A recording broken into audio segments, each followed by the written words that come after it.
Значи, оваа година фабриката Кристал откупи околу 4950 тона домашен сончоклет или 5000 тона, грубо кажано, и увезе 2262 тона.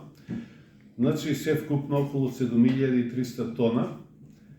Само да подсетам дека капацитетот на оваа фабрика е многу поголем, меѓутоа за жал, иако низ годините ние како менаџерски тим, јас како извршен директор се бориме да се зголеми сончоклетот на македонските полиња, меѓутоа за жал се уште резултатите ни се многу мали или слаби.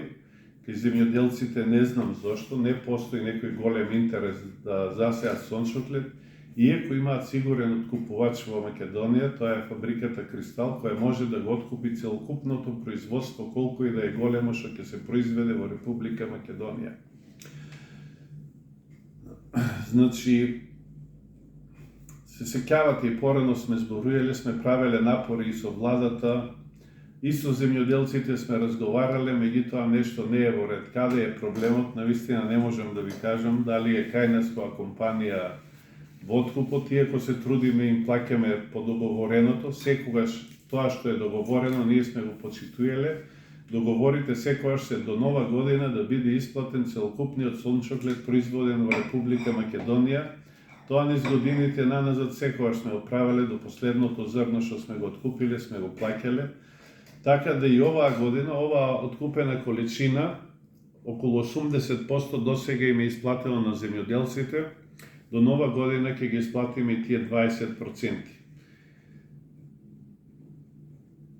Меѓутоа, иако обезбедуваме и семенски материјал за земјоделците, се трудиме навреме и навреме плаќаме, се уште нема некои позначени резултати во однос на зголемување на количините на произведен сончоклет во Република Македонија.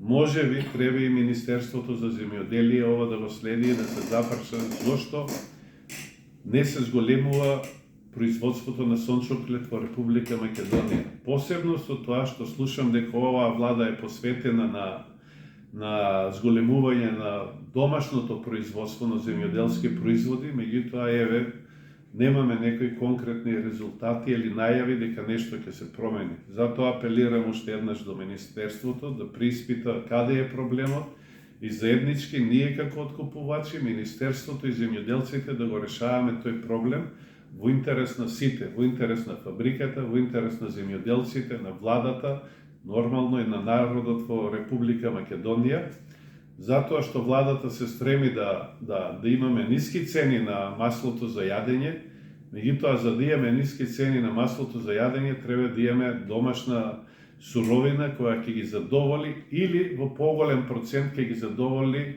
домашните потреби, да не се ослонуваме секогаш на увоз, бидејќи увозното секогаш е поскапо. Ние се потрудивме да извадиме и статистички податоци колку се увезува сурово масло, односно колкав простор има да се произведе сончоклет и ние да го преработиме која компанија. Значи, само до 9 месец оваа година има увезено 23.515.000 тона сурово масло, а минатата година во 2024 имало 30.000 тона. Ова ако го претвориме во сончоклет 30.000 тона, по 2,5 кг сончоклет за добивање на 1 кг сурово масло, ќе каже дека преку 70.000 тона е потребна на домашен сончоклет, за сето ова што е од увоз да се замени со домашно производство. Тоа се големи бројки, а ние кој ќе видите колку малце откупуваме, тоа е дури смешно и затоа менаџментот на компанијата Кристал озбилно размислува и прави анализи дали воопшто да се занимава со откуп на сончоклет или да се префрлиме да увезуваме и ние сурово масло како и сите други, бидејќи тука имаме огромен број на работници, тоа се цели така речено скоро 3 фабричиња, тоа е силоси, откупот на сончоклетот треба да се складира, потоа во преси се преработува, потоа се екстрахира. Може да замислите во 3 смени колку ни се потребни работници. Тоа значи дека ќе мораме да ги отпуштиме овие работници кои на број се околу 50, бидејќи ние работиме само 3 месеца, а 9 месеца им даваме плата. Значи, тоа се огромни трошкови за компанијата. Ние сето ова го правиме затоа што мислиме и се надеваме дека ќе се зголеми суровината, односно сончогледот во Република Македонија.